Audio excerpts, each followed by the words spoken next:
Hi, everybody. Welcome to Rachel's Reviews, and we're so excited today. We are here to talk about Comic-Con and all of the fun news that we got, particularly out of the big Marvel panel that they had in Hall H.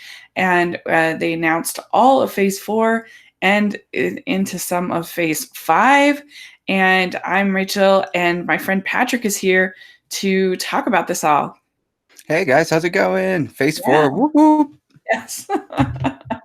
Yes. So this is pretty exciting. Patrick, how big a Marvel fan would you say that you are? Um, you know, I think for wherever my camp was before Iron Man came, it was definitely DC. Uh-huh. I still think that like if they ever got their stuff together, I'd end up still being a DC fan, to be honest with you. But Uh-huh. once Iron Man started, I would say like I kind of just joined the bandwagon like most people did. They won't admit it. Nobody knew who Iron Man was at the beginning. Yeah. Let's all be honest, right? Except for that one person that was in the theater in the back sweating a ton, and everybody was kind of like, oh, what is he talking about? But he's like, it's Iron Man, crazies. And then once we got to the Avengers and of course all of that, I've been a fan of them mainly through the movies, and then branched off to comics after that. And Yeah, so I actually wasn't a fan of superhero movies at all. Right when they first started the MCU, I saw Iron Man and I thought it was pretty good, mm, but I had seen Green Lantern and I hated it. And there was just a number right around that same time. I think I saw the Green Hornet and I hated that, and it was and I had seen, I guess, Catwoman, and I don't know, just a whole bunch of terrible movies, and I was like, this is not for me. I mm, don't like superhero movies. I don't connect with them. And so I had just kind of sworn off the it's like, I'm yeah. done, because I wasn't reviewing movies at the time, so it was just my taste.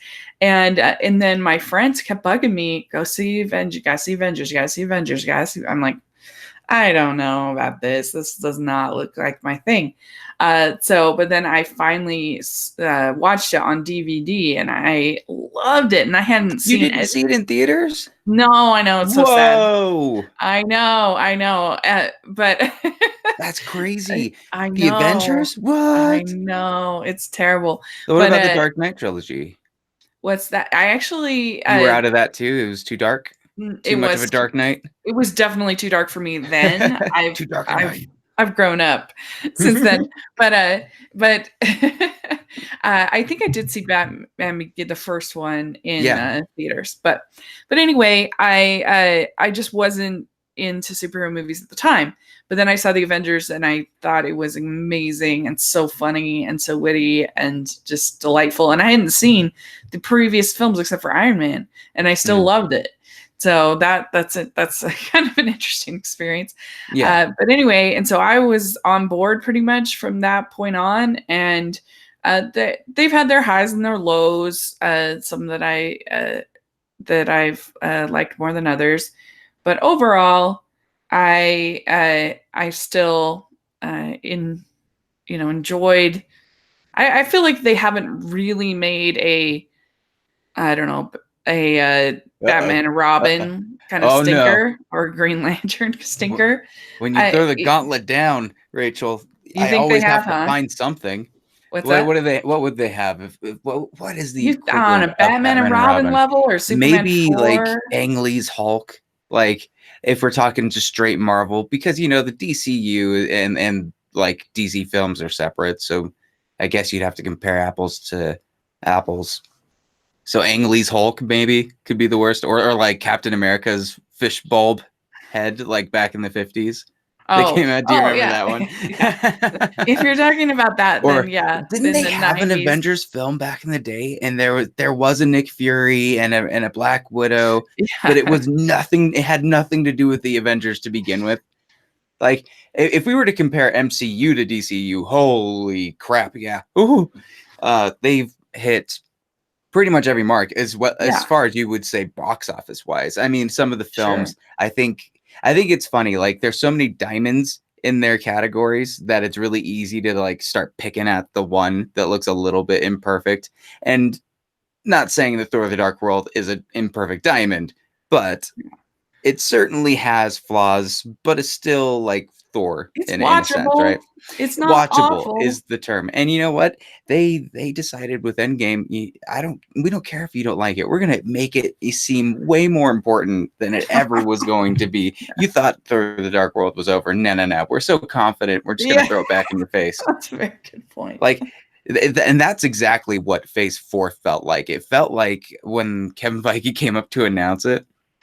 Didn't he feel like Justin Hammer in Iron Man 2 when he came onto the stage? He was like, "Ba-da-da-da-da-da." Yeah, we're that's true. Endgame. We just hit the highest box office in the world. Ooh, what's up, guys? And like he just started bragging about we've done all of this stuff. Did you watch the panel? Yeah, I did, and I that is just loved very how he a good started way to that. describe it. Well, because of course they announced that Endgame had reached which was like the perfect timing. Exactly, That it right? had That news beaten report came Avatar out that the same day, day. that weekend. Mhm. He probably felt so good. That Oh was my gosh. probably, man, I could only imagine what Kevin Feige felt like through that panel. Like just nothing but net. That dude. Yeah. Oh, yeah. We have some great comments in the chat room. We have a lot of people in the chat room, so this is very exciting. What? Yes. And Caleb Richardson, he says, Ang Lee's Hulk wasn't terrible. It was an art house film disguised as a comic book film. The comic book panel style cinematography was awesome. So there you go. This is an Yeah, but opinion. that's CG I, Hulk, right? I think that That I Hulk, think oof, that rough to look at. something like Elektra is probably even worse if you're going that, Oh yeah, because we did. Elektra was just If so boring. It if we're was going to Fox, we've got Van Forstick, we've got oh man, X-Men yeah, whew, Apocalypse. Oh, Origins Wolverine. oh You yeah. know, But yeah. they and a lot of people are critical of Marvel the MCU for putting out formula films, Mhm. but I actually think there's an art and a craft to making a quality formula film Yeah, that is they've gotten really interesting directors who've been able to take the formula and add their own spins and style to it. yeah, And if it's not yours, if it, just kind of like if McDonald's isn't you don't think it tastes good, then that's fine. But they know their formula and they know what they are, and I think that's the hardest thing in life is to kind of know what you are and execute it well. And I would think compared to Star Wars, in my opinion, I feel like Star Wars has really struggled to kind of know what they are, and mhm, each movie with each director is trying to kind of reinvent the wheel, whether it's yeah, Gareth Edwards trying to do a war movie, whether it's Ryan Johnson doing whatever he was trying to do, JJ Abrams making basically Marvel movies like formula yeah. films. So Well, here's the and difference. I can tell you right off the bat, like there was no Kevin Feige yeah, really in the Star Wars universe, and that's and I would yeah, even say that the origin film is what the MCU have really been able to nail down. Sure, people yeah, will say that's whatever they true. want about Captain Marvel. They can say whatever, but I think as far as origin stories go, they had a formula that they were using so well. And there's that age old saying you have to know the rules to break the rules, right?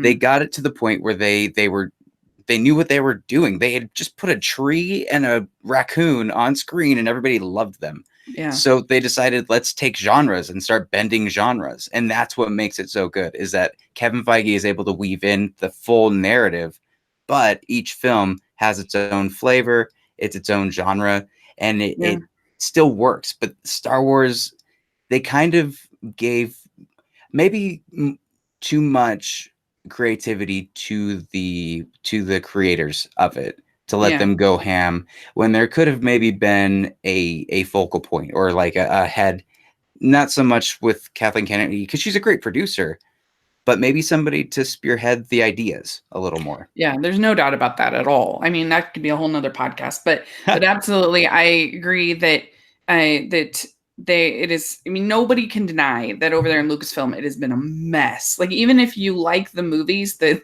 the getting there has been rough It on has. all of It's whether it's firing arguably Lord and about as Miller, bad whether as it's the DC universe. firing Colin Trevorrow, firing Josh Trank, firing, like, it's been a Ooh, but mess. Josh Trank, like, good move on them for doing that. Do you remember during that time what was happening with Fantastic Four, and like all the news reports came out that he'd like trashed his apartment, spent $10,000 in like damaging stuff with his dog, and like, what? Why did you do in that hotel, dude? And they're like, really, he's sick, he can't come to the panel. Really, the only thing, I mean, and DC's been the same way. I mean, how many different directors have we gotten for The Flash, for instance? I mean, it's just everything has just been so messy. The only every thing time they're like, it's coming, I go, okay, buddy, sure. The only thing that we've gotten similar to that in Marvel was the whole Edgar Wright thing with Ant-Man, but the problem with that is that he wasn't ready to play ball at all in the MCU, and it's like trying to make pizza at a McDonald's. Like, you have to play in the franchise that you're in. You have to, so it's not going to work. The biggest mistakes, or some of the biggest mistakes, I think that the MCU have made, because of course they're not perfect, is that, and I also think not going with Patty Jenkins to direct Thor: The Dark World severely handicapped Jane Foster's character, which is what's making Thor: Love and Thunder and Jane becoming Thor seem a little bit weird, right? Yeah, we're gonna talk about. I think if they'd gone down a different route with that, and also I think with crap, I forgot what I was going to say. Never mind. Move on. Fine. Yeah, no, that's true. But anyway, they have had an incredible track record of basically and this is what Kevin Feige does so well, is that he knows exactly his brand and he knows how to execute it well. And that is so hard to do. People take it for granted, but that is really, really difficult. But we have some more great comments. So Derbania says Phase 4 is going to be interesting for the film's mostly unfamiliar properties. The confidence is up. So yeah, we're going to talk about those, but I'm really, really excited. And then Ryan O'Toole says, I think Shang-Chi and the Legend of the Ten Rings is what I'm most excited about. And Mahershala Ali as Blade. So yes, we're so excited about that. And so do we want to break down just from the beginning and kind of knock them out one by one? Yes, let's do it. And let's just real quick before these comments go. Caleb Richardson says J.J. Abrams knew how to make a formulaic Star Wars film. Rian Johnson destroyed Star Wars more than Lucas did with the prequels. I don't hate The Last Jedi. It's okay, but it's a mess of a movie. I don't disagree, but that's for another podcast. So, all right. Caleb's got some hot takes today. Yes, he does. Okay, so let's talk about this panel. So the very first thing, like do we want to cover like the actual movies first, like May 1st, 2020 Black Widow timeline? Yes. So they did announce that, of course, that Endgame had finally beaten Avatar. And do you think that this is just kind of a novelty, or do you think there's some significance to it? Do you care at all? I think there's definitely significance to it. Much more significance to me than Avatar beating it.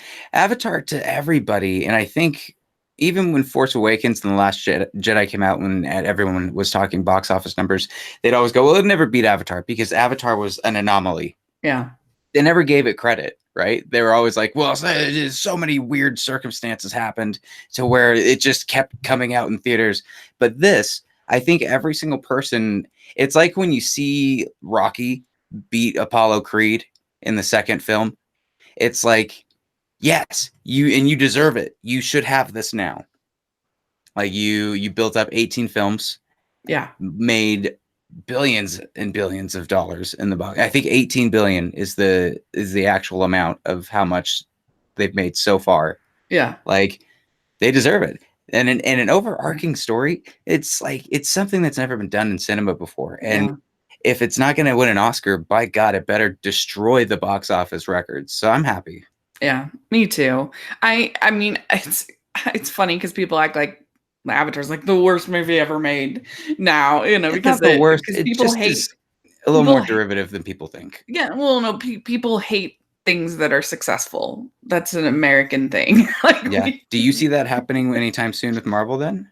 Are they at I the mean, peak? you definitely have the Marvel haters, which is fine, and some people don't like it. That's fine. Mm, But no, because the thing that's so smart about Marvel is that they have all of these little franchises within the greater franchise.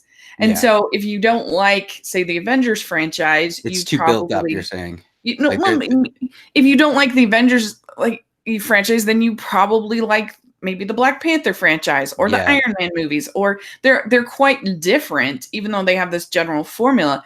And so that's what helps them. That's why they can make 3 movies a year, because like even though they're technically all Marvel movies, there's quite a bit of difference between an Endgame, a Spider-Man, even though that's Sony, I know, but anyway, within the franchise, a mm, Spider-Man, Captain Marvel, those are 3 pretty different. Like it's satisfying a different kind of a different audience. So that's yeah. how they're able to do, something that other franchises just literally it's impossible. They can't do it. They do have Uh, one hurdle though, but I'll get to that when we get to but Blade. but anyway, it's just funny about Avatar because, in my opinion, the thing about Avatar is that it's a perfectly fine movie. It's just too long for the story they have, Mm, Like I don't mind a long movie, but it has to have the story to kind of back up that long movie. And in this yeah. case, they just don't. It's just too simple a story. I think if it was under 2 hours, it would be amazing. But because it's almost 3, it starts to wear on me. But it's Mhm. fine. It's not the worst movie ever. People are ridiculous, It's too but long, like Pocahontas. That's my take. I yeah, think it looks it's too beautiful, and long. the 3D is astounding, Yeah. but too long, kind of like Pocahontas. Yeah, but it's not like the worst movie I've ever seen. People are ridiculous. But anyway, Black so Widow won't be like Pocahontas. no. So let's Poke you in the let's face dive with in here. her Uh, thighs. yes, so let's talk about Black Widow. So this is really interesting to me because I for some reason was thinking that it was going to be basically like a flashback and that Mm, Florence Pugh was going to be playing Black Widow. I don't know why I thought that. But yeah. but evidently not. Well, So this yeah. is going to be yeah.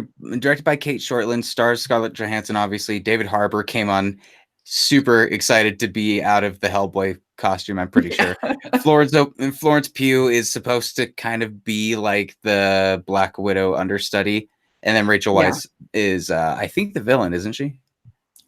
I think so, but yeah, so Florence Pugh Iron is Maiden is so who she's Florence playing. Pugh is playing a character named Yelena Belova, Yeah. and it says she's described as a sister figure to Natasha, who Okay. clashes with her from time to time. And yeah, and then David Harbour is playing Alexei, a man part of the Soviet Union's Cold War answer to Captain America, Mhm.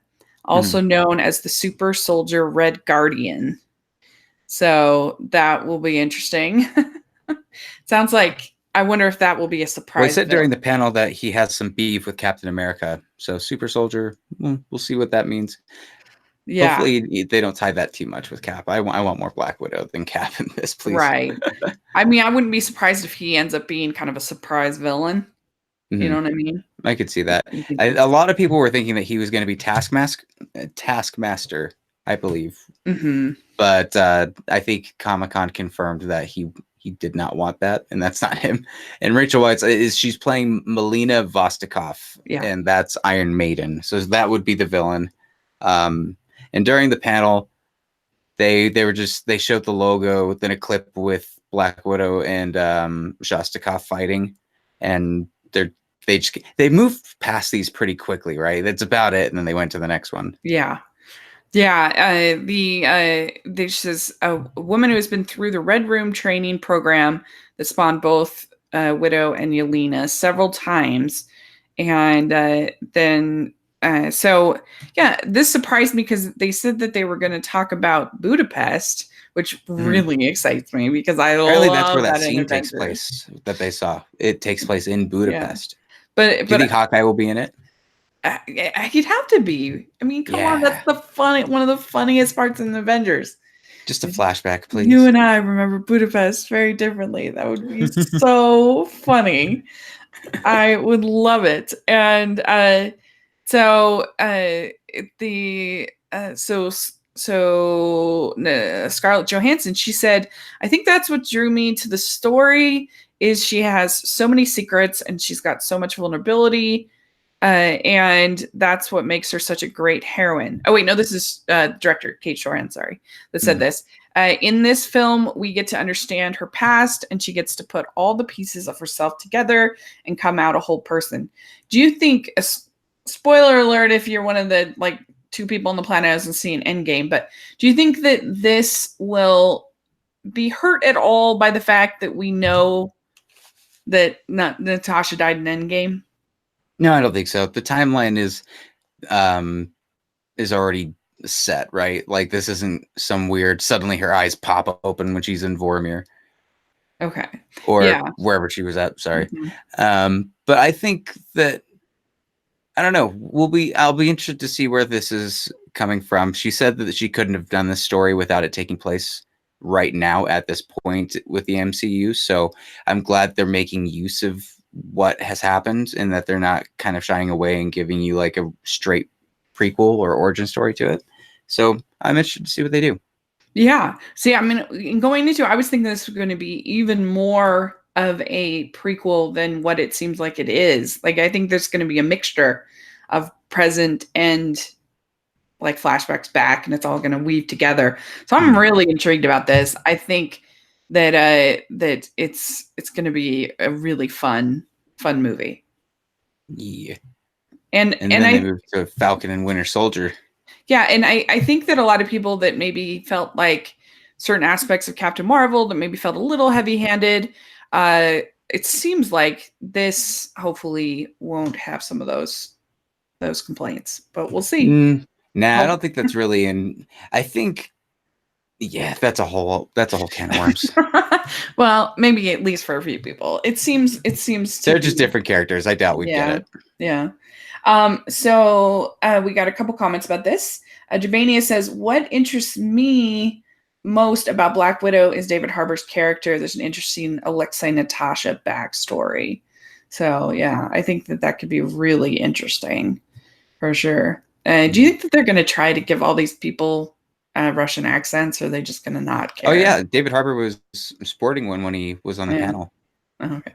Hopefully it's not too cheesy, but we'll see. So Jacob says, I'm excited to see Taskmaster in Black Widow.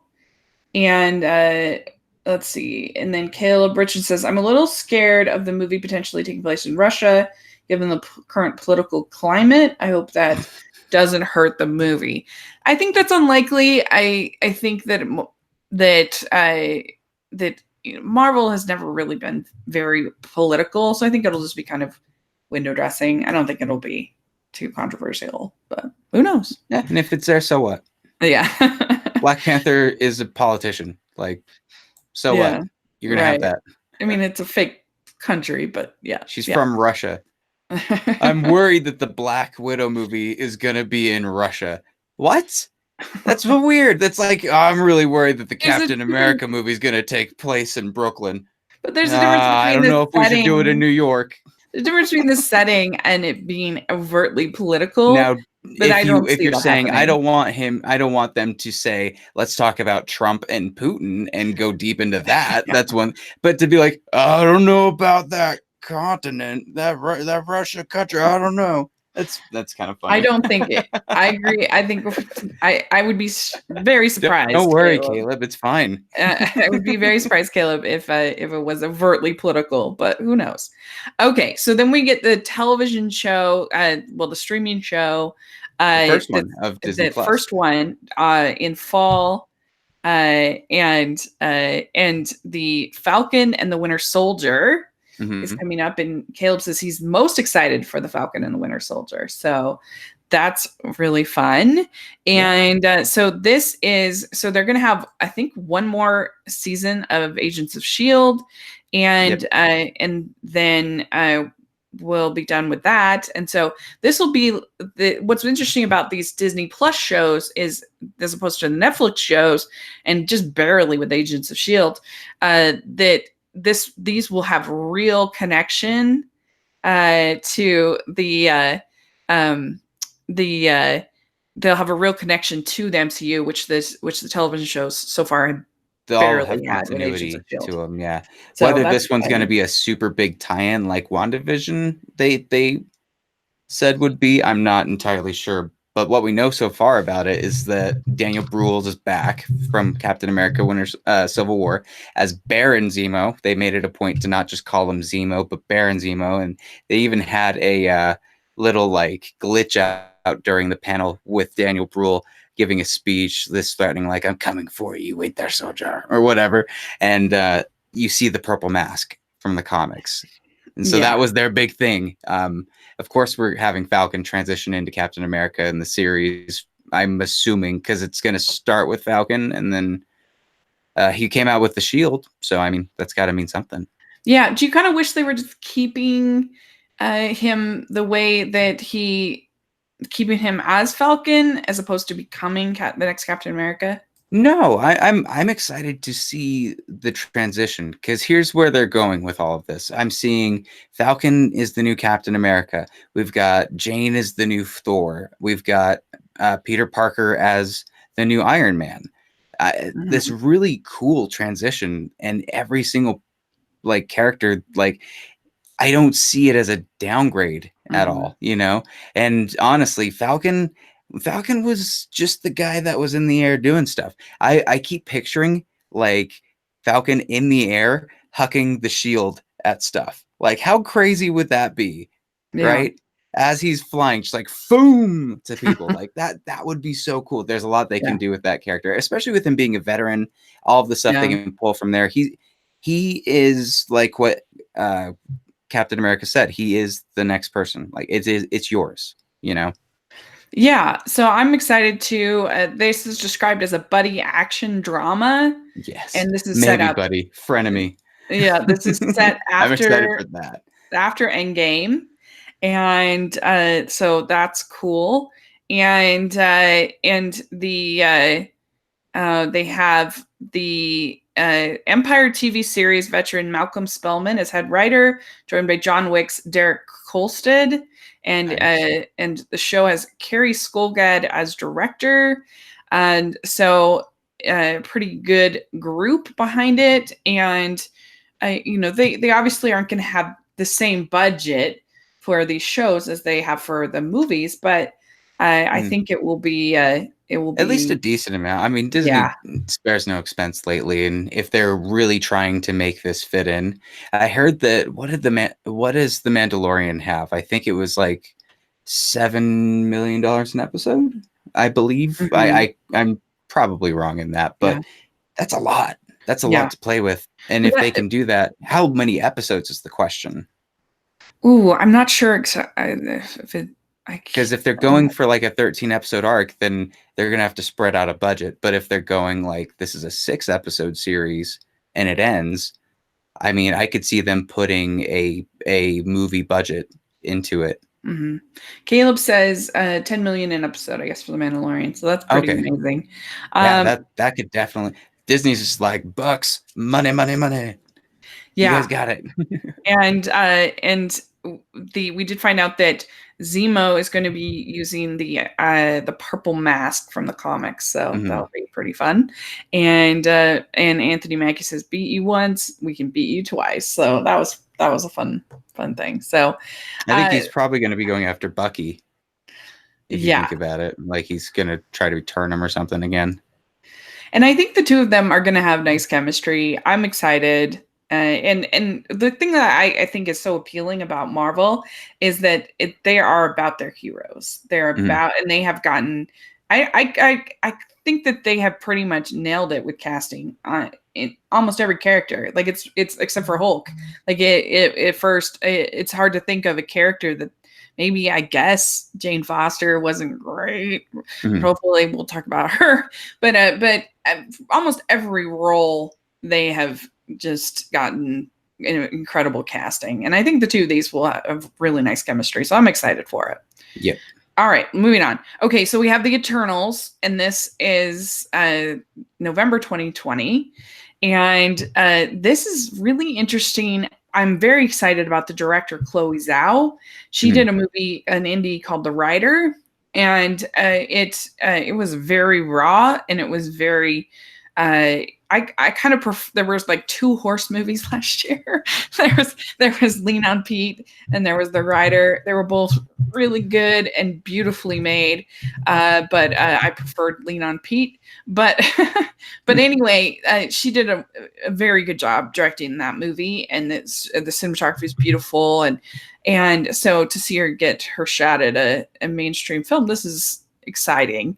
And yeah, big cast behind it. Angelina Jolie as Thena, a super strong warrior woman. Richard Madden as Icarus, who's the father of Greek god Icarus. Kumail Nanjiani, which is the one I'm most excited about, as Kingo. He's a samurai, a master swordsman. That sounds cool. He looked like he was getting pretty buff too. He got some pecs going. Lauren Ridloff as McCory is superhumanly fast, so we got a new speedster in the mix. Brian Tyree Henry, who is amazing. If you've seen Atlanta, he's awesome. Yeah, as Fastos, he's very smart. He's supposed to be the intelligent person, kind of helps to design some of the things with the Eternals. He's often mistaken for the Greek god. This is going to sound weird. Hephaestus? Uh-huh. Salma Hayek is the leader of all of this as Ajax. That's traditionally a male character in the comics, so they're doing some bending on this. But she seemed so game for it, and I loved what she said during the panel when she was talking about she's the den mother of this group, and she's going to kind of exude a mother-like. Yeah, and she's leadership. A good actress. Like she's Academy Award nominated. So her and Angelina Jolie both, I think, got really big responses from the crowd. Don Lee is Gilgamesh, which is probably the most Star Trek name I've ever heard in the Marvel universe. He's playing the Forgotten One. I don't know much about anything. This is about as obscure to me as Guardians of the Galaxy. I don't know how much I want to know about it, to be frank, before I see the movie, because there's something really awesome about not knowing anything about Guardians and going in and being surprised. So how much do you know about this? Are you going to learn any more about it, or do you want to go in blind? I definitely will. I actually have found, because I started doing podcasts with my friend Trevor from How to Love Comics, and we talk about the comics and then how they transition to the film. And I found it a way more rewarding experience to read the comics first, and just to have that kind of, it's not required, but I don't know, just think it makes it a more interesting experience, because you can see, oh, that's why they made this choice, and that's why they did this. And so I definitely will for sure. But yeah, this seems really interesting. Chloe Zhao, she says, it's about this group of incredible immortals, but through their journey, we're going to get to explore what it means to be human and humanity in our time on this planet. So it says that... Where were you during Sokovia? That lady just shows up in an elevator over there. Yeah, I mean, and I love Richard Madden. He is so dreamy. So I'm excited about that. And it's interesting they're going to have the first deaf superhero with the Lauren Ridloff character. And she said, I do have, let's see, Ridloff marks another step forward in MCU cast. He says, I do have a son, and he asked me after he read Greek mythology, what does honor mean? She said at the panel, this is what honor means. I'm so honored to be here. So yeah, that was great. Sweet. So that's exciting. Definitely excited about it's the most diverse cast I think Marvel's ever had as well. Yeah. And so I think it'll be really fresh, and it'll be fun. Freaky fresh. Yeah. And Ryan O'Toole says the cast is stacked. So then we have Shang-Chi and the Legend of the Ten Rings. This is coming in February 2021. And they are just going to be pumping out these. It's going to be really fun. This was the one with the most, I think maybe the least, I don't know, the most like newest info, but still the least amount of info that we know about it, right? We found out who literally this dude found out 4 days before the panel, who was playing Shang-Chi, and that's Tony Leung.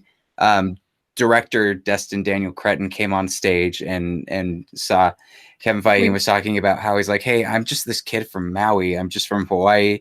I've never been able to, like, this is amazing. And then brought out the new guy, Tony Leung. He looks so excited to be there. And he was like, I just found out like 4 days ago, I'm going to have a heart attack. Now, isn't Tony Leung going to be playing the Mandarin? I think so. And then it's yeah. I got that wrong. Simu Liu? Yeah, it's going to be Is playing. his name Liu? Yeah, I think so. Who's going to be playing? Oh, gotcha. Shang-Chi. But yeah, I mean, so that's exciting that we're actually going to get the real Mandarin. Because I was not a fan of what they did in Iron Man 3. That was really not my favorite. It didn't work mainly because everybody wanted the actual. Well, and it was Mandarin. just lame to go from an interesting villain to another man in a suit. Like all of Tony's villains are all like evil businessmen. It was boring. So I took somebody interesting and replaced it with someone boring. So I don't know. It was not good. But I got the name. I'm sorry. Let me correct myself. It's Simu Liu. Yeah. Simu Liu casts as Shang-Chi. Man, I'm a dummy. No. So Raja Taba says, I'm really excited for Shang-Chi, but I have a strange feeling they can mess it up. Anybody? They've got a lot writing on it if they're going, like, let's go off the biggest mistake we had in the Iron Man franchise. It's like, let's bring that in. But I think they're gonna.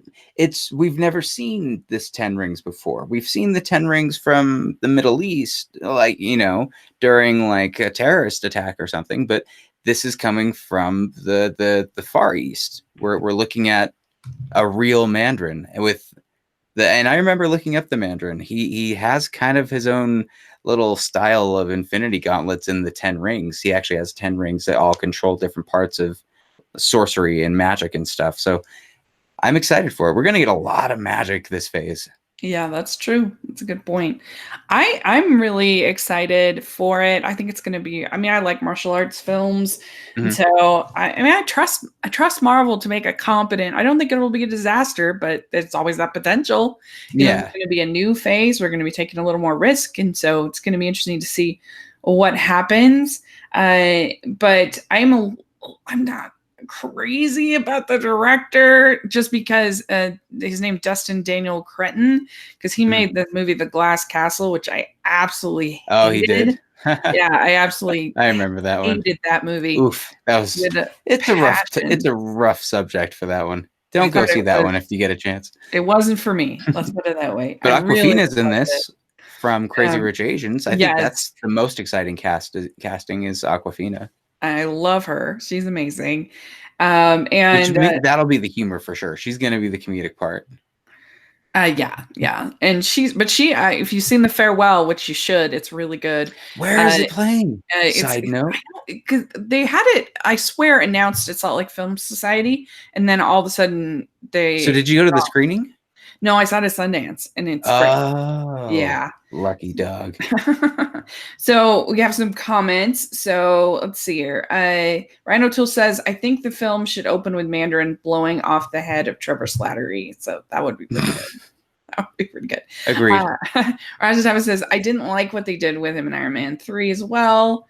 And Ryan says, the dude screen tested for the role on Sunday and got the role last week. Yeah, that's crazy. Really cool. See, Tyler Calvert says 2021 is going to be crazy with WandaVision, Loki, Hawkeye, and What If shows, and Shang-Chi, Doctor Strange 2, Thor 4, and possibly the third Spider-Man film. There's no doubt about it. It's going to be nuts. Okay. And Awkwafina, Ryan Toole says Awkwafina will be awesome as well. And then Derbania says Iron Man 3 was okay. Ben Kingsley was great as the Mandarin. I just wish he was the Mandarin in the real Mandarin in that film. But I look forward to the real Mandarin. Mm-hmm. And Raja Tava says he was great, but the stupid villain twist wasn't. Yeah, we all agree. It wasn't a good twist. Not as executed well as it could have. No. Okay, so let's talk about WandaVision. This is spring 2021. This is going to be a set after the the events, I think, of Civil War. I think. Is it? I thought it was going to be after Endgame. But how are they going to do that with him being dead? Let me explain my theory. So, WandaVision, right? Are they talking about Vision or maybe Wanda's vision? But didn't they already announce that? Because Bettany was there. That he's in it, of course. But let me pitch this to you. So, in the comics, there's a story called Vision, and it's this very, very weird story of basically a timeline where Vision and Scarlet Witch are married, have kids, and it's very 50s. It's kind of like a suburban, like Leave It to Beaver style thing with their kids and stuff. And this is the Disney Plus show that Kevin Feige made very clear is going to tie directly into the next one we'll talk about, Doctor Strange in the Multiverse of Madness, which she's also a part of. So here's my theory. I believe that WandaVision is referring to something that she's trapped inside her mind with. Maybe to the point where she's seeing a vision of what her life would be like with Vision. And that's where Paul Bettany is involved. And maybe they can explain like that they're working on getting his AI built back up. But I think mainly the big twist is going to be that all of this is in her head, whatever we see with the Vision. And it's going to be something that ties directly into the Multiverse of Madness.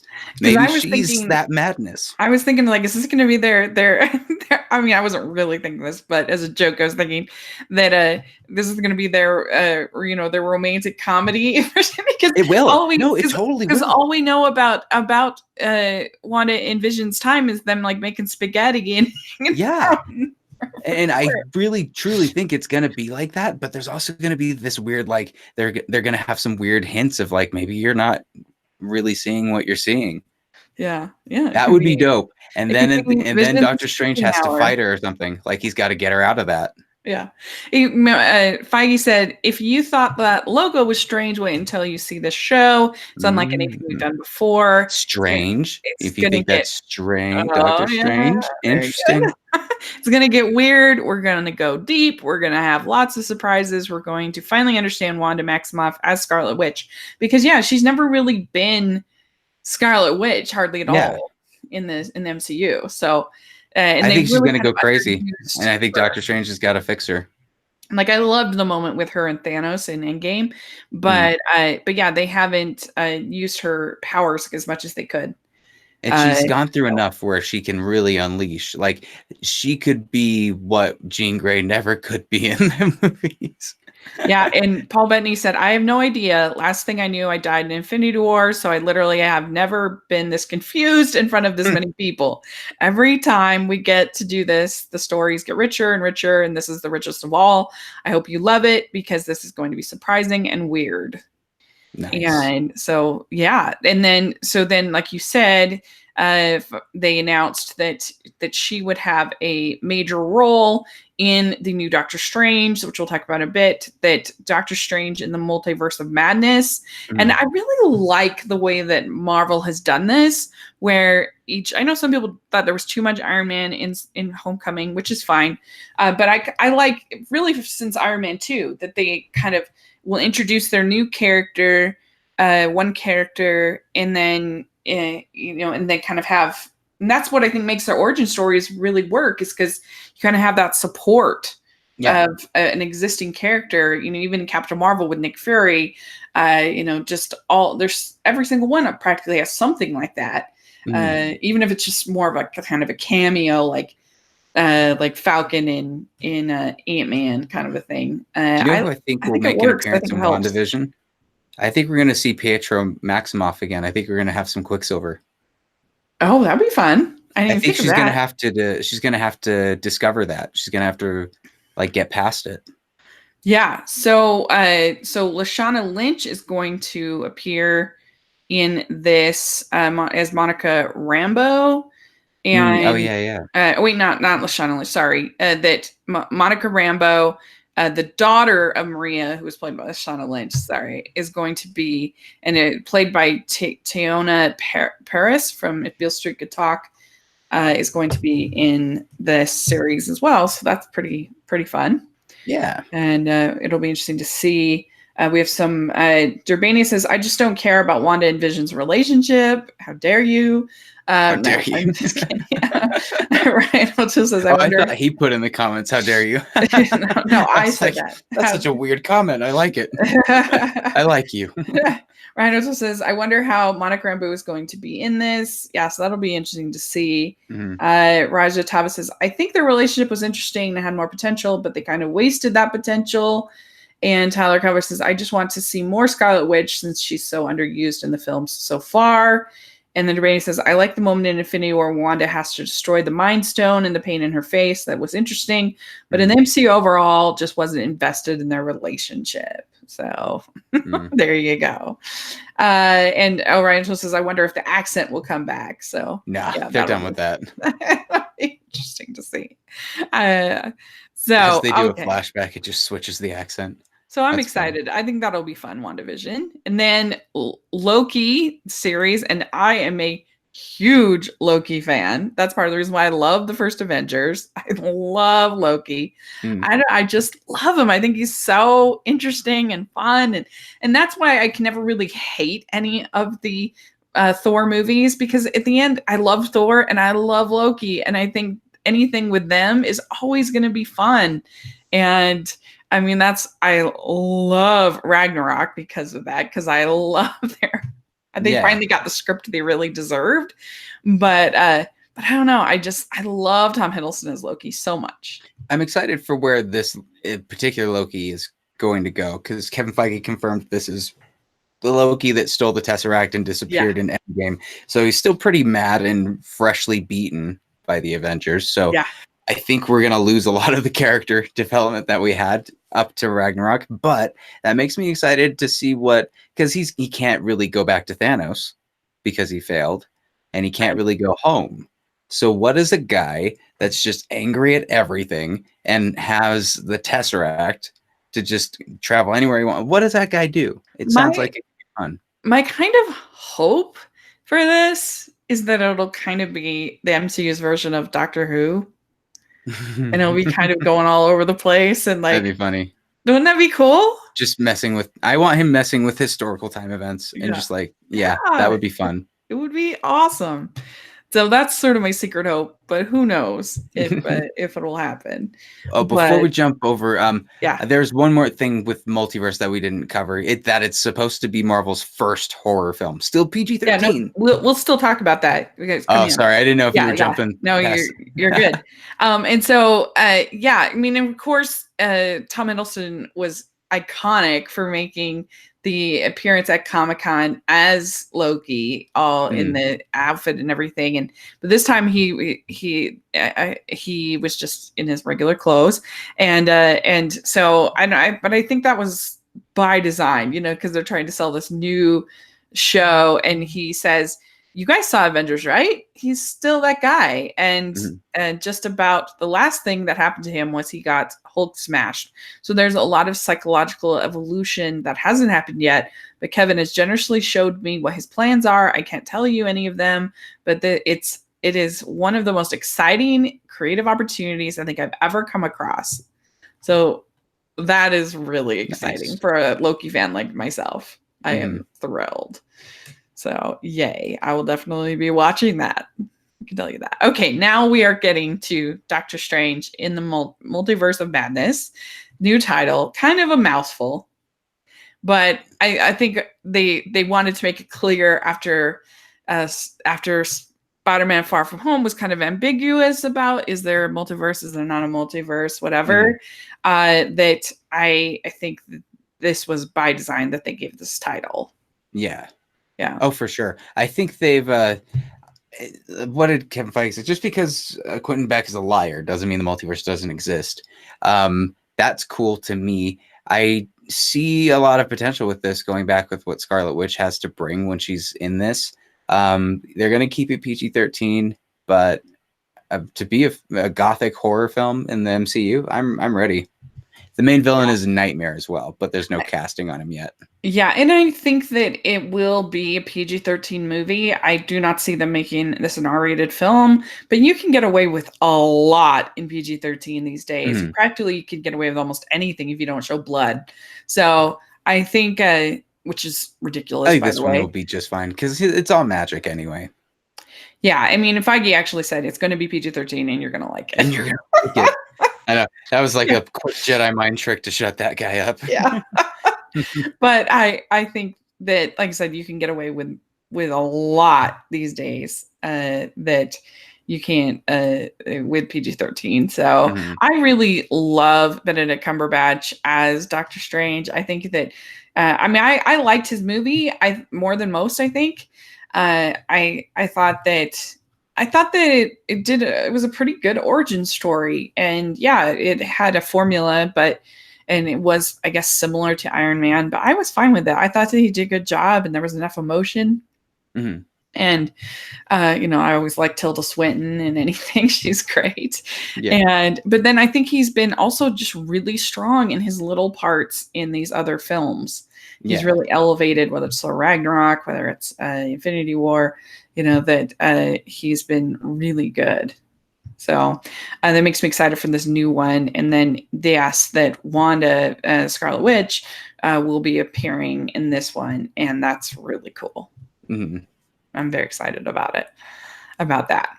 And then we also have that we'll see Chiwetel Ejiofor again. So that'll be interesting. We don't know if he'll be the main villain Mhm. or anything like that, but It might that's more to. likely be set up for it, or for Yeah, at least the next one. it would make sense with what happens in the Doctor Strange. Yeah. Let's see here. So Rajatava says, I think Universe of Madness, it won't be a hardcore horror or anything, and it will just have scary and dark visuals and maybe some jump scares.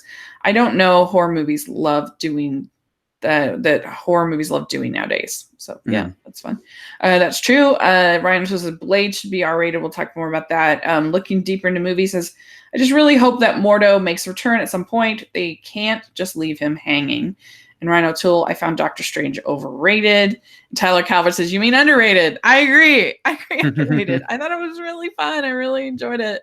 I thought that there was enough emotion, and he got to kind of I would say an even lower state as far as just like groveling, just anything, then actually I think Tony Stark got, like, because yeah, he was in that cave and stuff, but I never felt like he was as destitute as what happens with Yeah. Doctor Strange. So anyway, we'll see. So next up we have What If. This is, I'm an animation girl, so this is very exciting. This is summer 2021. This is a series where they're going based on a comic series, a What If series, I believe. And there's a chance to ask questions like, what if Agent Carter became Captain America? What if Loki found Thor's hammer? All these different situations, and they're going to have tons of people back, tons of stars, and I think this sounds like a lot of fun. Yeah. Oh, for sure. Yeah. So and then we'll have Jeffrey Wright playing the Watcher from the comics, and he's going to be sort of the Rod Sterling in the Twilight Zone narrator, talking about leading through this. So that's going to be great. I'm excited. Okay, one more. Yeah, we have a bunch more comments about Ryan says it was the humor that made me cringe so bad. So, and oh yeah, and Roger Tuff says he means overrated, and I agree with him. guys in the chat room. Anyway, speaking of overrated, Hawkeye. We'll talk about Hawkeye. Oh, fighting words there for Hawkeye, huh? Here's my problem. We're getting this in fall 2021. That is way too long. You got to get Hawkeye and Black Widow their things and get them out of there. Like get into the new stuff, because by this point, Jeremy Renner is talking about you're going to finally see what happened between Infinity War and Endgame with him as Ronin, and they're going to be training the new Hawkeye, Kate Bishop. But honestly, I'm only excited for Kate Bishop because I don't care about Hawkeye by 2021. Like at that point, we'll be so far ahead of the game. Doctor Strange will have already come out. There will be so many different things. Who's going to care is my question. Yeah, I mean, it's a series, so it's not as big a risk as Mm, a movie, but, I don't know, I'm kind of curious to see some of that was going on with Hawkeye during that period, I am, but and I now I want to see it now. I don't want to see it in yeah, 2021. That's like that is true, that's a good it's point. weird. It's too far away. It wasn't as interesting to be pushed that far back. Yeah, that's Sorry. a good point. Yeah, Ryan O'Toole, I care about Hawkeye. How dare you, Patrick? Oh, it's not that I I know, I'm just don't kidding. care about him. It's that I won't later on. And Tyler honestly, says if they can tee up Katie Bishop well, then I'll be yeah, he excited. says he's way cooler as Ronan, so that's interesting. Yeah, I think that there's an interesting kind of backstory there. I'm definitely curious, but yeah, that's a good point about it being maybe a little late. But there's gonna be Hmm. so much content that I swear we're just gonna. It's amazing. Yeah. Wow. I mean, anybody who doesn't sign up for Disney Plus, like, I don't Oh yeah. understand. The Mandalorian and this Like, just do it. just that Plus all the alone, other people, content that what they're going to be going on? getting and I yeah. mean, they're even gonna have the Christmas movie Noel with Anna Kendrick. I mean, that enough for me. Hmm. Just kidding. Okay, no, not really. Actually, kidding. I'm so excited for that. So, okay, now we have Thor: Love and Love Thunder. and thunder. Yeah, and Ryan Russell says I wanted a Ronin series. If I'm being honest, Mm. so That could have been yeah, interesting. yeah. So Thor: Love and Thunder. This is probably the most surprising announcement of the whole panel, maybe except for Blade. But Mm. they announced that obviously Chris Hemsworth, Tessa Thompson were going to be back, a new Thor movie, and that they are going to make Tessa Thompson's character Valkyrie, going to make her the first LGBTQ character, like official of Hmm. the MCU. That she needs to find. She said that she'll be looking for her as her for her queen Yeah. as Earth's king, and so that's exciting, Hmm. and that'll be fun to see. Yeah, I'm Uh, really excited to see how she handles ruling New Asgard or what New yeah, Asgard even looks like. We've seen it, but have we seen it? yeah. I mean, if I was gonna nitpick, I kind of don't love that she said that about her being the king and looking for her queen, just because I don't think that the goal is the for female characters to take the place of male characters. I think I kind of wish she had said she's a queen looking for her queen. Like that, I actually would have Hmm. liked better, I but it's a think it's nitpick. because who was it? Somebody teed her off with that, Hmm. with saying like, I think it was the announcer. She was like, "So you're the new king of Asgard." Hmm. So maybe she just didn't want to embarrass her and say, Yeah, "No, I'm actually the queen." So she yeah. was like, "Let's turn this." Yeah, that could be that could be. So anyway, but it's exciting, and I think that especially if you work representation into the story in a way that makes sense, then that's great. I'm fine with that. I have Mhm. no problem with that. If it's obviously something that's being done for representation's sake alone, then that can still be fine. Could If you it imagine can if still they be fine. gave her the Captain Marvel treatment with "I'm just a girl"? Well, Yeah, that would right. essentially be them putting in like YMCA, like the minute she Yeah, starts yeah. kissing someone. And I don't know, I Oof. just think it's even better when it feels a natural evolution of the character, and I think it basically does. I mean, yeah, she had some chemistry Mhm. with Thor, but I think they've always kind of kept her sort There of was autonomy. much more with Hulk than anything, and it was Yeah, Hulk when it was Hulk. As soon as it turned back into it's the always been more male, it friendship. was like, yeah, it was much more of like a brother sister relationship. Hmm. So I So yeah, think that's if going to be that's cool. I'm excited. And so and then but then the biggest news was that we have Jane Foster coming back, Natalie Portman, and that she is going to be taking on the role of female Thor, yeah, which is a thing in the comics. There is Lady from the Mighty Thor. Thor run. Yeah. And so this was pretty surprising. Do you agree? Very mainly because of her feelings towards the Thor films that she's been a part of. It's Yeah. not really seemed like she's been super into it. And even if she were, this is essentially like saying, "Hey guys, we're gonna make Pepper Potts the new Iron Man. You know what I mean? Yeah. Sure, there's Even more precedents in the because comics for it, but this is a little weirder because she hasn't been. How many years has it been since she's uttered a syllable in a movie? it's even more surprising than if they made Pepper Potts Thor because Mhm. I mean I think for the most part people will like Pepper fine. Like people don't love Gwyneth Paltrow, but I think for the most part people are fine with Pepper. I think that the reaction to Jane has been mixed at best. I think people just want to know that she actually is excited about it, and of course she is. Mm-hmm. But maybe they've got trepidation that like she's coming into this kind of half-heartedly. Well, Like yeah, I they, mean, I kind of wonder if they made like a deal where we're like, we'll fund 5 of your independent films if you come and be like maybe Thor. honestly, I think she's excited to work with Taika Waititi. My big thing Yeah. is if you keep blending in the first 2 Thors, you're also blending in that tone in Yeah. a sense. So how are they going to make Jane Foster work in a Taika Waititi Thor universe? And I think the Taika Waititi was the kind of the star of the panel in so many ways. Like his reactions to Oh, he's every awesome. announcement was He was like Jack amazing. Sparrow up there. He was what?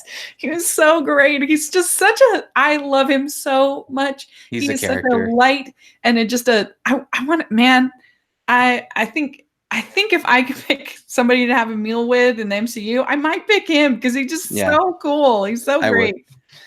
But but anyway, so yeah, that's a good point. I could definitely see her being excited about that. Why wouldn't you be? Mhm. And so yeah, hopefully she will be invested. Hopefully she'll put in a.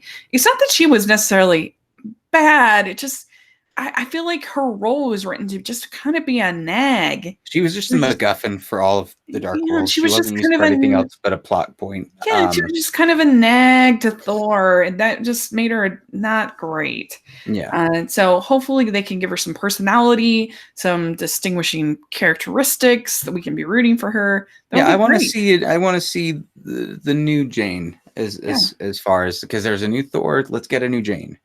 Yeah, because unfortunately, Natalie Portman, Academy Award winning actress, her franchise films have just been bland and they haven't been Yep. great. With the Only V for Vendetta is the only one that was a yeah, big because the budget film I can prequels, remember that she was great in. Star Wars prequels, not great. Yeah, but that's not her Yeah. fault. Yeah. You can't blame her. That's like going after Jake Lloyd. No. So anyway, she's just had bad luck when it comes to franchises. Let's just say that. So let's see. Tyler Cabot says, I'm fine with female Thor. I just haven't found Jane Foster's character all that interesting so far in the MCU. Yeah, there's no doubt about it, like for sure. And Ryan O'Toole says Korg is coming back, and Korg needs a Disney Plus series. I'm all for that. I'm into that. Korg and Meek. I could watch a series of them just playing Fortnite and talking, and I would love it. Make an animated Korg and Meek movie. Yeah. That would be fun. And Tyler says, I wonder if this means they'll also bring back Darcy and Selvig.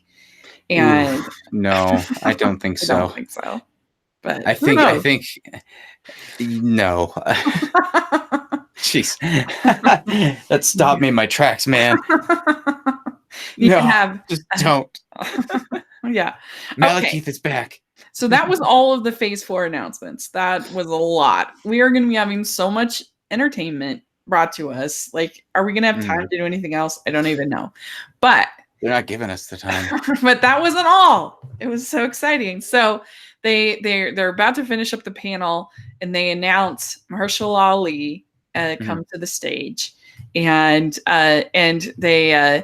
they say, they're talking whatever, and then he puts on the baseball cap, and it is Blade. Yeah. So, and then they have it on the screen, and so this is going to be in Phase 5, and that was a pretty fun moment. Yeah, for sure. So let's talk about that comment. Blade should be rated R. I absolutely agree. Here's why. Blade, there's many characters where blood, gore, violence, language is not really inherent in their characters, right? That's not the case for Blade. That Mhm. was never the case for Wolverine, and it didn't really click until Logan when they decided to actually like go for it. And they got to do that with Blade. With them keeping Deadpool rated R, I feel Disney does have the opportunity to kind of rise above, because they've got to branch out a little bit more. And then the next step is R-rated films, because But Fox is gone, and that was the only one doing that. So but they need to. but the problem is that the problem is that they if they have an R-rated film in the MCU, that because you're telling a continuous story, Mm, whereas then Deadpool 3, it's not going to be in the MCU. It's going to be its own thing. And so, but if it's going to be in the MCU, then you're going to have a huge portion of their audience that isn't going to be able to participate in that part of the story and isn't sure, going but to know. Blade's not for kids. It never was for kids. But I'm just saying that that's the problem with telling a continuous story of the MCU. If you have a movie that literally, at least technically, of course, they'll sneak in whatever and see it. But as far as technically, then a huge portion of their audience is not going to be able to participate in that part of the story. Isn't that a problem? Well, you run the risk with it, but was that ever really a problem for the Deadpool movies? Because But the Deadpool movies aren't in the MCU. oh, well, they will be. He will No, they're not. reference MCU. He will jump in and out of stuff. He's not going to be, because what universe does Deadpool have anymore if not being able to He's poke just fun gonna at the he's its MCU? own thing. They're still gonna release it under the Fox banner. It's not gonna be part of, at least my understanding, it's not gonna be part of the MCU. From Deadpool. what I understand, they said that they're bringing him in and that they're keeping him as a rated R for character. Mm, Last I saw. I don't I Because that was they not tried my to do that understanding. testing with it was Bob Iger actually who said it. My understanding is that Bob Iger specifically said was not going to be any R-rated films in the MCU, and Uh-oh, I'm looking it up. if you in the comment section, if you guys know, that was my understanding, is that he had said that they're keeping Deadpool rated R, but he will not be in the MCU, and his movies will not be in the. He might make an Yeah, appearance in the MCU, but his movies are not part of the continuity. Yeah. and that's what I'm saying. So So that's what I was trying to explain with Blade, is that it can be connected in the sense that he can appear in an Avengers film or any standalone film, just like Spider-Man is kind of, but Spider-Man is going to be in a Venom so film. And we all know right. that. And Venom in that sense does have some type of So tie, but then but there's nothing really Blade related. as a movie, the character might be in the MCU, but Blade as a movie would have to be outside of the MCU as far as the plot. Mhm. So that's the tricky thing. I agree with you Ooh. So that here's what Iger said. Now, this is interesting. He yeah. said Iger hinted that these films won't be released under the traditional Marvel or Disney banner. He didn't say Fox. The company will make it an effort to ensure it's carefully branded, so we're not in any way confusing the consumer. I see them making, because what is it? Marvel Knights? Marvel Knights is the brand for the adult Marvel. Mhm. What if Marvel Knights Blade is the first of that, right? Yeah. I don't That think would that be interesting.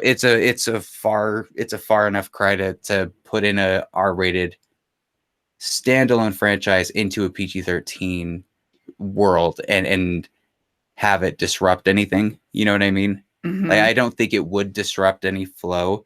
It would definitely water down whatever Blade's doing, but I mean, maybe what they could do is do like a little, I don't know, maybe like an animated little catch up or something, so mm, that people that couldn't see the movie, then they could kind of catch up with whatever happened in the yeah, movie. I don't know. They there's a lot of creative ideas. That's just the challenge that they have going for it is it. a challenge, but I think it's worth it. I Mhm. think it's worth it because Blade does deserve, every character deserves the most close to the interpretation treatment as possible. Mhm. And like I was saying, there's some, it would be really, really strange if they're like, we're gonna make an R-rated Captain America. And it's like, what? Why would you do that? That makes absolutely no Yeah. sense for that character. But if it's Blade and he's slicing people's heads off, and they're making it PG-13, that feels weirder than it being R. Yeah. Yeah, I don't know. And if it I think becomes Marvel loves us. if it becomes just a gimmick to make your movie rated R, then Mhm. not good. So if you have a reason like what Logan had, and I think this one does have that, it can push through. And how many funny references are going to be for Blade Trinity with Ryan Reynolds showing up? Yeah, because he was in Blade Trinity. right. Deadpool's gonna make fun of that. So he's gonna you look different. What are you doing here? Yeah, it would be fun if they gave Wesley Snipes a role of some kind in it. That would be kind of fun, or a cameo at least. And Tyler Cole says, "I don't want PG-13 Blade with cutaway deaths." So yeah, I mean, we basically all agree on that. It's just how they execute it within the continuity of the MCU is the only thing that I kind of wonder about. But I mean, Mahershala Ali is amazing. I love him. I mean, he's won 2 Oscars. He's so charismatic. He's so handsome. I think it's gonna be great. So that was a fun moment. Yep. And then they also just announced that we're going to be getting, I guess, Phase 5. That Captain Marvel 2 is going to be coming. Black Panther 2, Guardians of the Galaxy Volume 3 will be coming, and along with Blade and Fantastic Four. So that's pretty fun. I don't even know where to start with it. That's like a whole other video. Just to even talk about like the 3 seconds of him just saying all that. Yeah. So we are going to be not any yearning for new content from Marvel, that's for sure. And we have D23 coming up where we'll get even more news. So that's fun. We'll probably get a trailer, I would think, at D23. Yeah. For Black Widow. So I would think so. Yeah. So that's exciting about Fantastic Four. Hopefully they'll John do it Krasinski and Emily Blunt. Let's do it. Oh yeah, that would be really good. I'd like that. So a last comment, Ryan O'Toole says, seems like the trend now with Marvel is that if you just won an Oscar, you're going to get a call from Kevin Feige. And he's in fact, this was the opposite Oscars, in this case. Apparently, Mahershala came up to Feige, right? And Feige said, "When Mahershala calls, you answer." Does it annoy you that Mahershala played a character on Luke Cage, and that's being kind of because that character was wasted. Oh man, it made me so sad that Cottonmouth was killed off halfway through season 1. It was ridiculous. That was one of the biggest problems I had with it. So they're giving him new life, and I don't think that really means that they're going completely away from Netflix, Marvel. In fact, the opposite. It means that Kevin Feige's paying attention to it. So you think they'll tie that in? I hope that they find a way to bring Daredevil in. If anything can be salvaged from that universe, it needs to be Daredevil. Yeah. What was that? Somebody was saying that. I can't remember that. It was when we were talking. I was talking with Zach Pope about Spider-Man Far From Home in that podcast. He was saying how some people were saying because that didn't get announced because obviously that's Sony's announcement to make, but we know there will be another Spider-Man movie as well into all of this madness, and that he might. There's rumors he might need an attorney of some kind in the next one with all of this that's going around. If it was Daredevil, and I mean, I personally would love if they introduced She-Hulk into the MCU because I think it's a really fun comic character. She's really sassy and she's really confident, and I think that would be a lot of fun. But yeah, that would be a place where you could also introduce Daredevil.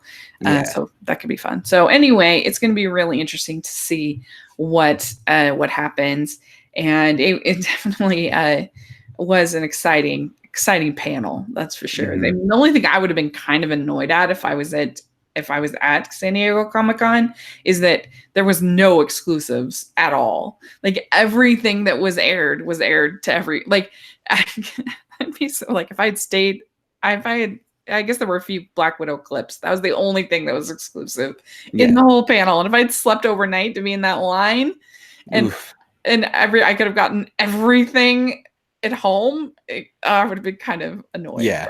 But oh well, that's for them to be annoyed.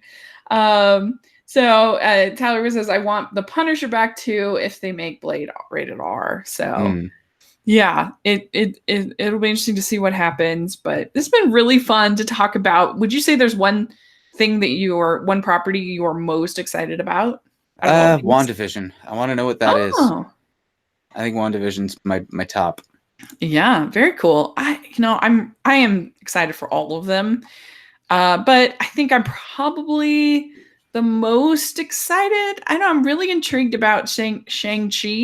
Mhm. I just think it sounds really interesting, and I'm excited for them to kind of tackle martial arts. And that one I'm probably the most excited about, but I'm Nice. excited about all of them. They sound amazing. So it's going to be great.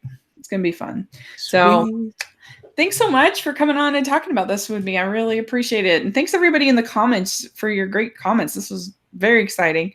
Yeah. And so, Patrick, how can people find you online and everything? Follow you. Awesome. Hey, you can find me at patrickbeattyreviews.com, Beatty. All of my YouTube, Twitter, all that stuff is on there that you can follow. And yeah, make sure to keep watching Rachel. She's awesome and is pushing content like left and right. Hopefully I can be back on soon.